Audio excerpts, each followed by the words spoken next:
Welcome to this episode of Turning Grief into Growth, the Journey of Transformation. This is a podcast that's hosted by Greg Jacobs and Don Lipstein. Well, good day, Don. How are you doing this nice, fine day? Good day, Greg, and good day to our listeners as well. Just had a great walk with my wife and my dog, walking around the island and the birds singing, and it's just a beautiful sunny day. So I'm doing great. You know, as somebody who suffers from seasonal depression in the wintertime, I can honestly say that, man, when the sun comes out and the green gets grass and I start hearing those birds chirp, it just does something for me. I just It, really feel energized. here, I thought you were going to give me a hard time for Well, that speaking was about that was the coming. island. No, that was coming. So, as somebody that does not live on an island in South Carolina, that doesn't get to walk the dogs next to a lighthouse every morning, yeah, let's give you a hard time. uh, But the spring does it, it brings hope. It's a beautiful time of year for me. I love this spring. I think it's the best time of year, even though the pollen is out there, and it gets all over my black car, and it's like constant look, like the car never looks clean. I So like to say, oh, the smell of allergies in the air, you know, it's everywhere. But I do like to also say, get out in nature and rub some on you. We need to let nature rub on us a little more and stop being so tidied up inside houses and businesses. So yeah, rub um, its good stuff on us. that's right. That's right. Even if it's yellow pollen. Yeah. Well, I do want to stop right here and I want to ask our listener audience to do something. I don't think it's a big ask. We have on the intro and the outro of every podcast to to subscribe, to comment. Those are obvious things I would like for you to do, but I'm going to ask you to go just a step further. Just think of someone in your life, one person in your life that might be grieving. And I'm going to ask you to send them a text with the name of this podcast and just say, hey, no particular episode necessarily. Just wanted to throw this out to you. I encourage you to listen to this podcast. We are starting to get a lot of comments in from people that are saying this is very helpful.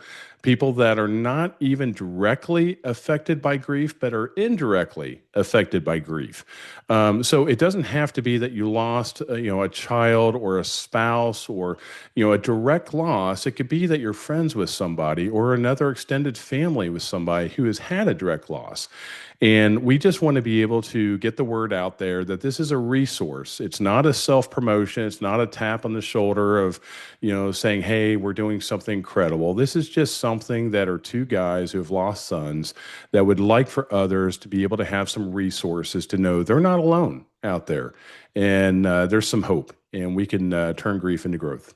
Yeah, I'm going to ask, rather than just give them the name like Greg suggested, maybe even provide the link, just to make it a little easier for them to you know check us out.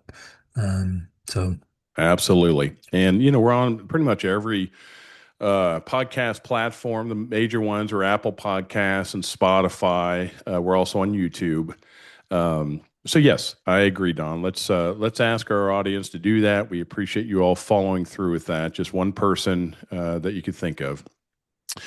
Well, today is going to be a little different podcast. Don and I, we love to be able to kind of bounce ideas off each other. We love when we have our guests on. This episode, we do not have a guest on.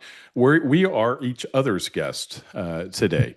And today we're going to kind of drill down on the topic of putting the work in. So frequently, I talk, especially with dads, who have lost children, because that's kind of my gravitational pool. And I basically always talk about putting the work in your grief journey. And Don had a person recently inquire and say, what does that mean? And I get asked that question all the time. I wish it was as simple as here is a list of everything you have to do. But it's not because it morphs and it changes and it's unique for every single individual. Absolutely. Yeah, I couldn't have said that any better. And you know, when I think of work, and Greg's probably going to have different ideas, but for me, it was all about, and I say it was because I'm not doing the work so much anymore. I feel like I've, gotten to a place in my grief journey that I'm still grieving, but it's not painful. Um, I don't feel like I'm suffering. I've integrated my grief into my life. Um, so what I did work wise was to, you know, talk to people. First off, talk to professionals uh, who know about grief, and that's work. Um, uh, Read. I did a lot of reading, and tried to get the understanding of what I was going through. And there's a lot of books out there. Some of them are good, some of them are really good, and some of them, may not resonate with me or with you as a listener. But don't give up because there's truly there can be a lot of help through reading books. Um, some people like to journal. I was not a journaler. Um, but I know a lot of people that do journal that they say that really helps them, and that's part of their work that they do. Um, I, connecting with other grievers that understood and understand my grief was super big for me, really important. And, you know, and I think like Greg and I were talking earlier, and he brought this up, and I'm going to ask him to expound on it even more. But sometimes doing the work isn't actual work, but we have to rest. We have to, you know, allow ourselves to just sit with our grief, and that can be work as well. So, Greg, Yeah, if you would. yeah, it's a great concept and thought, mainly in the fact that putting the work in is not always an action verb. Putting the work in appears to be something that you're going to do. It can be inactivity as well. Now, that's not apathy, that's not complacency that I'm addressing and talking about. What I'm talking about is taking a lawn chair and sitting in a park. And for me, the cemetery is a park.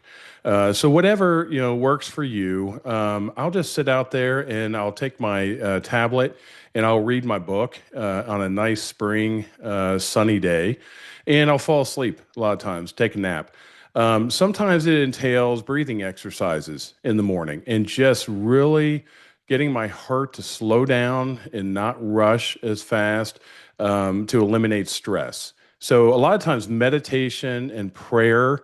I'm a Christian man, so I do pray to God and to Jesus. So, that is something that I do. When you were talking about reading, I was an avid reader of the Bible every morning. And I found that I could not read after David died. It just, they say don't be surprised if there's certain things like golfing or fishing. I've shared on previous podcasts where I would like throw my fishing reel and all my tackle box in Hamlin Lake in Michigan the same year David died when I tried to go in honor of him and fish for him, and I just couldn't do it. So there's certain things that do go away. I would say that give it time, and if you put the work in, most of those things come back, such as reading for me. I do enjoy pleasure reading. I don't read books on grief. I don't read resource nonfiction. I just enjoy like thriller genre. Like David Baldacci is my favorite author. But getting back to the religious aspect of things, I couldn't read my Bible, so I started putting on the audio Bible. So if there's certain things you can't do, there's other alternatives for that. Same for Audible. If you want to read a book on grief, but you just can't sit down and read it, go ahead and find an audio version of that and read it. Whether it's Dr. Alan Wolfelt, You're Not Crazy, You're Grieving. It's a great book. Just different things, to kind of work it out. I did want to talk about when it comes to putting the work in, there's a caution that I want to lay out, and I want to be very careful here. The caution is that in America, we're a very sick society overall, physically, mentally, spiritually, whatever category you want to put it in.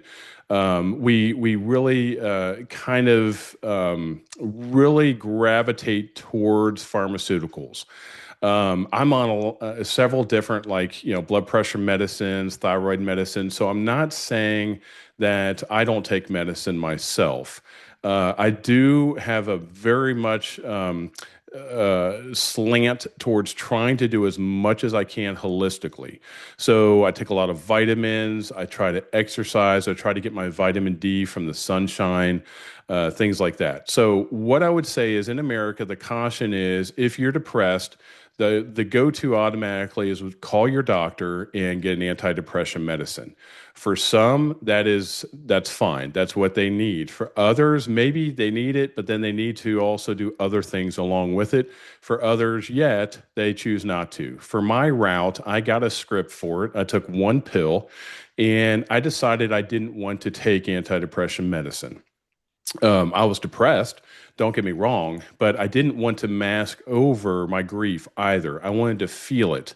I wanted to go through it. And I think that it's important to point out, Don, that it's not something that you could just say, oh, I've got diabetes, therefore I'm going to take metformin. It's something that you can curb your appetite, you can curb your intake, things like that. It's the same way with depression, where you can feel it, you could still be depressed, but you can work through it to the point where you're saying you're not actively in pain and suffering.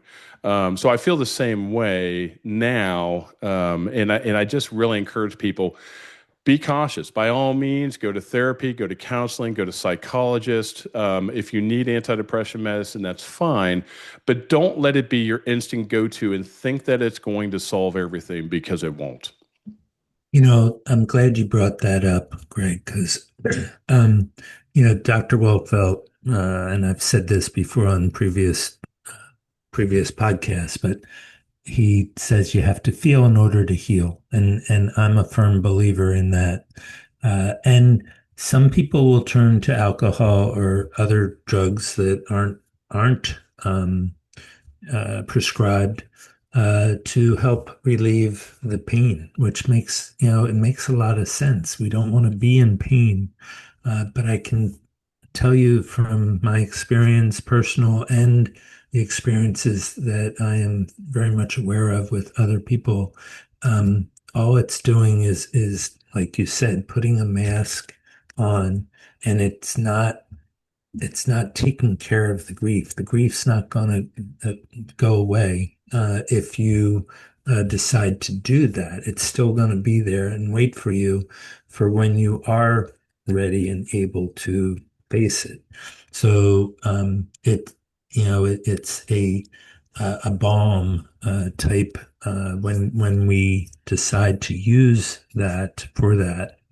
Um, and um, like I say, the pain and the suffering is going to be there when you decide to stop. And sometimes, alcohol is a depressant, so it can make it worse. So I'm not, I don't think either one of us is telling you what you should or shouldn't do. Um, but uh, putting the work in, uh, it's, you know, it's a healthy, healing way of getting through the grief. Um, so hopefully that describes it. Yeah. pretty What are well. some other ways, Don, that people mask grief? Some other ways that people mask grief. I mean, going to work. Yeah. People can dive into their work. Um, they can, I mean, whatever addiction is out there could be sexual. It could be, um, gambling. That anything to take your mind off the pain that we are feeling at the time. So that, yeah, that's that's something that, and you might have other things that I haven't thought about, um, but That's yeah, that's those, what I was thinking of. I think that there's those items right there. There's a gravitational pull when you're grieving hard, especially to fill that void with something. There's a yeah, natural response to go ahead and to try to substitute that grief with something else. And a lot of times I hear people say, if I could just stay busy, if I could just stay busy, if I could just stay busy, whether it's work, whether it's volunteerism, whether it's this or that, then I won't have to address my grief. It won't rear its ugly head. yeah, Don and I have to be careful of that, even in volunteerism. It's not just working 80 hours in a corporate world structure that can get you down with that. Sometimes just even doing what I do or the podcast and all of this stuff can add to the busyness where it goes to that previous podcast we recorded on capacity. I've talked to people with gambling addictions. I've talked to people that just they spend a lot of money every year in a 12-month cycle and they start back over the next year on vacations. I've talked to people that have gotten into certain hobbies. Like I've told you, I've gotten into collecting vintage German beer steins. I really do enjoy collecting them, but I've slowed down. And here's why is because I realized I was trying to fill a void. I was trying to have that Christmas present experience come to my door with the UPS man, where I felt like Christmas morning unwrapping a present, and it was making me feel good. It was making me feel energized. So I had to be careful where I was trying to find that pleasure that was taking away from just working through a lot of this grief. yeah. There's a lot of guys that I'll talk to, clients of mine that will tell me they had a good day. Today or yesterday because they were busy. They went to work and they didn't think about their grief at all.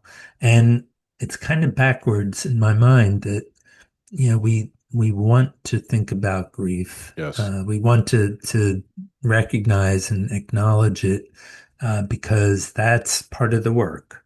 That's part of the work that we're talking about. Um, Elizabeth Kubler-Ross, has the five stages of grief, which was really not written uh, for grief. It was written for people that had terminal disease that were dying, and the you know the acceptance piece is kind of huge, Yeah. and that we have to accept the fact that we have lost a loved one, and once we are able to do that, um, then it becomes a little easier to do the work Yeah. that we're talking about. Yeah. So some of the other aspects of putting the work in, Don, I believe, are kind of memorializing our loved one. When we use the word memorial, we think in memoriam of, and we think of a headstone, I think, or a funeral. So this is going to be a little more offshoot from that. Some of the ways that you can memorialize are gravestones or headstones. Maybe if your loved one was cremated, an urn. Some people form foundations and scholarship funds in honor of their loved one. There's a lot of people that really emphasize legislative change. For example, if their loved one was killed by gun violence or by a DUI from somebody that was driving under the influence, things like this.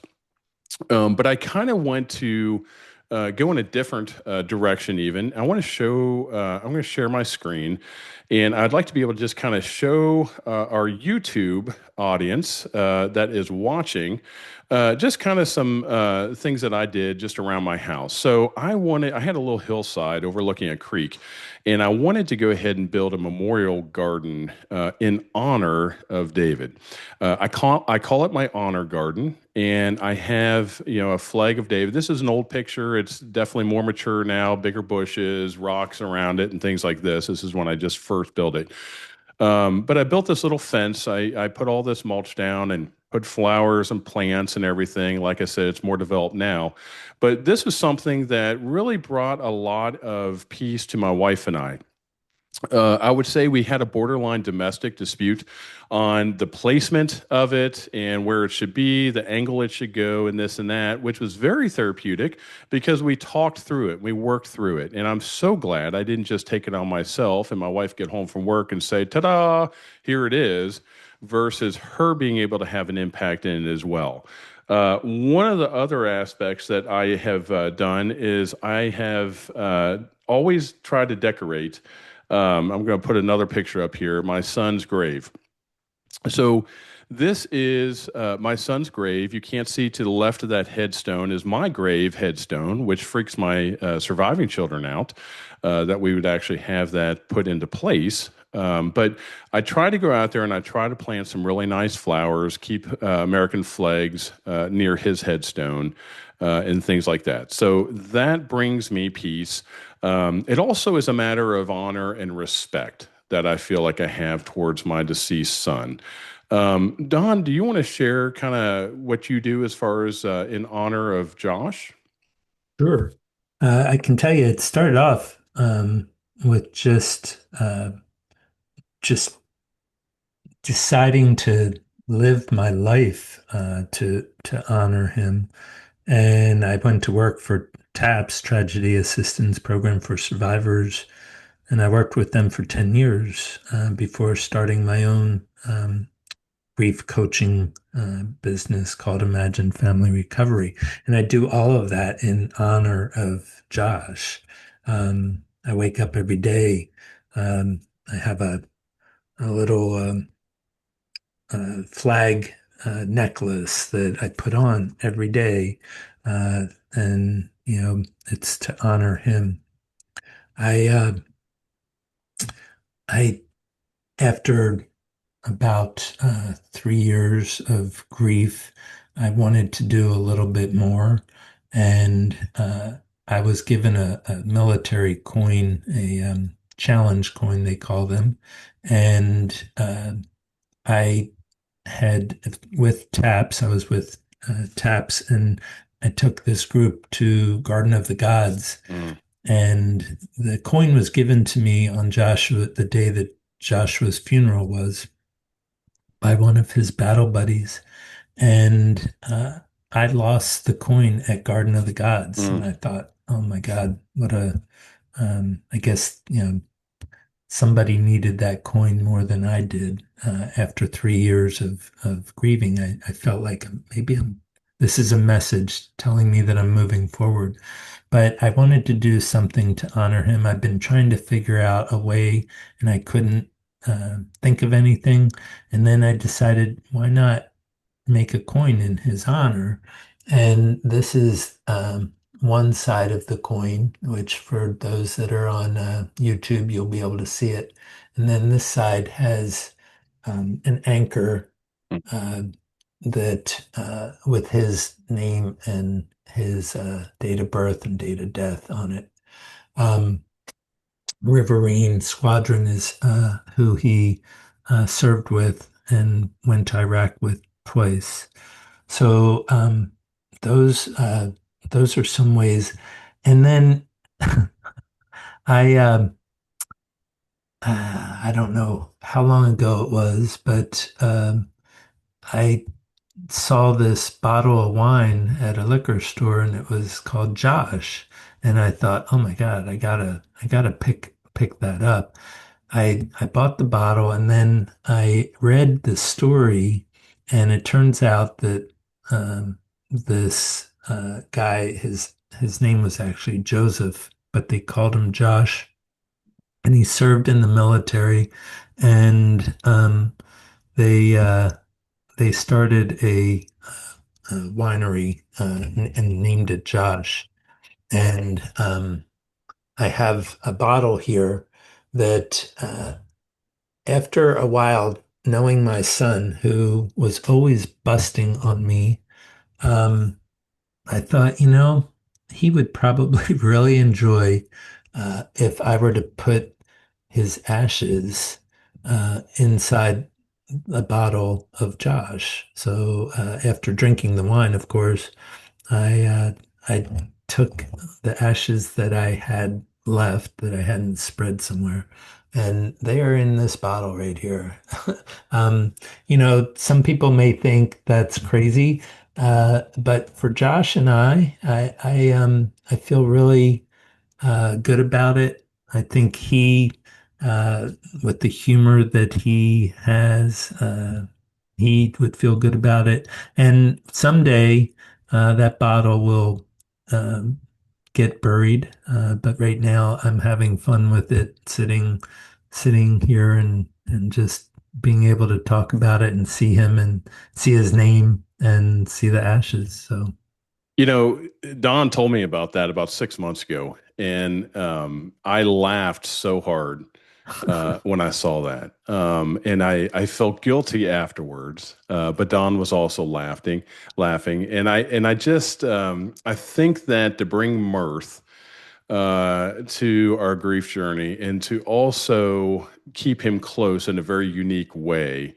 It's very meaningful. Now there's others that have urns, that they keep in their sons or daughters' bedrooms or spouses or on the mantle, and it's never touched or whatever. That's fine. It's not any less respect for Don putting Josh's ashes in a Josh bottle of wine than it is to have a decorative urn on the mantle. But by the way, if I may, I just want to say that if you are a wine drinker, Josh it's a great It winery. is. It's in Paso Robles, and really good stuff. It's my go-to for Cabernet Sauvignon. I Mm. love Josh. It's a really good brand. And I also want to say that you also coined me and Tim Jabin at a breakfast over a year ago, man, maybe 2 years ago, and with that coin. And man, it brought tears to my eyes. It meant so much to me. And it's just really cool how we do things. Even you wearing the flag around your neck. I think you have Josh's actual flag box on your desk there as well. I've got David's here in my office. And he's looking over my shoulder. That's right. Um, Yep. And for those that can see on YouTube, this picture right above my head is a paint by numbers picture I did where it's got two chairs and one's David's and one's mine. I look at that every day. So there's just different things that we do along the way. I haven't, felt the need to do a different memorial or honor garden. I haven't felt the need to do another paint by numbers. I'll go over to the cemetery and tidy up his grave. It's probably not going to look as immaculate as it did year one or two. But that's okay. It's things that we do and we morph into. The most pleasure I get in life right now, believe it or not, is this podcast. I absolutely love doing this. I love doing it with Don. Me and him have just really grown our friendship. We pair well together, but it also helps me to talk through my grief and to also listen to others that we have as guests on here. So, this is what I do really to put the work in. It's not for everybody. Like I just this morning took on a new mentee in Georgia who lost his son in a motorcycle accident. This will be my sixth one through TAPS that I've done. And, people question and say, I could never do that. And it's like, well, look, not everybody is meant to be a mentor. But there is something that you are meant to do. And I like going back to that City Slickers movie with Billy Crystal and Jack Palance, where he says it's that one thing. What's the secret to life? It's that one thing. And at the end of the movie, he's like, well, that's for you to find out. I can't tell you what it is. Same thing for this. You have to find what works for you, especially when it comes to putting the work in. Dawn and I can't tell you this is what you have to do. We can give you some guardrails and some parameters and say, hey, self care, eating healthy, exercising, taking care of your mental health, all of these things are yes, you absolutely should do. Do you have to? No, because people choose not to do things, and there's consequences for inactivity with that as well. But we can give you some suggestions, and that's what we're doing this morning. Is just kind of talking about. I said morning. That's what we're doing today. Is kind of talking about what has worked for us might not work for you, but maybe it'll spark something where you can kind of dig in a little more. You know, Thank you for saying all that. But good morning. It just dawned on me, if we spell it Mourning, Yeah. is what we're promoting, right? Good morning. Yep. That we want people uh, to find ways, whatever way that looks like for the individual, as long as, find ways to help them through their grief. Try to be as healthy as you possibly can going through that and doing that. Um, there's going to be times where you have trouble getting out of bed. And, something I wanted to touch on, and I've spoken about this before, but stretching our comfort zones Mm. is another way um, to help us do the work. I found that it really helped me to just kind of put myself like baby steps, put my toe in the water, um, but little by little stretch it so that I could do something that I found really hard to do. I think we talked about that when we talked about triggers and emotional activations. Um, that you just have to figure out what works best for you. And anyway, And I did want to mention too that grief is not linear. When you talk about good mourning, Mourning, we talk about a lot of times mourning being kind of the first phase of grief, where it's this real active. I mentioned the Bible earlier. There's a lot of passages that talk about mourning in the Old Testament where they put sackcloth and ashes on their head. They would even hire professional mourners for a period of time. There was this whole active phase of just crying and wailing. That is not necessarily a time frame. So I've known people that are several years out that are still mourning because they're stuck. For others, it might be that in the first 3 to 6 months of their journey that they were mourning, and then they merged into more of a grief where it's not like they're crying at the drop of a hat if their child's name is mentioned or spouse or father or whatever. Um, the other linear aspect of it is I know people that are 10, 15 years out that didn't start their grief journey until year 10. And therefore, for the first 10 years, they were suppressing with covering it up, whether it was work, addictions, whatever it might be. So it's not necessarily a day one thing of your loss. And it's hard because we love to play the compare game. We love to say, how come I'm not a little further down the road? How come I'm still getting triggered by this or that? So just be aware of that it's not something that follows the same path. You can't look at a chart and say, I'm in this time frame of the loss of a loved one, therefore you should be this or you should be that. It doesn't work that way. yeah, I agree. Well, Well, Don Greg, is, go ahead. I feel like we should wrap it up. I agree. Yeah. But I hope that our listeners, have a better understanding of what it means to do the work. And also, just that there are so many different ways that you can do this work.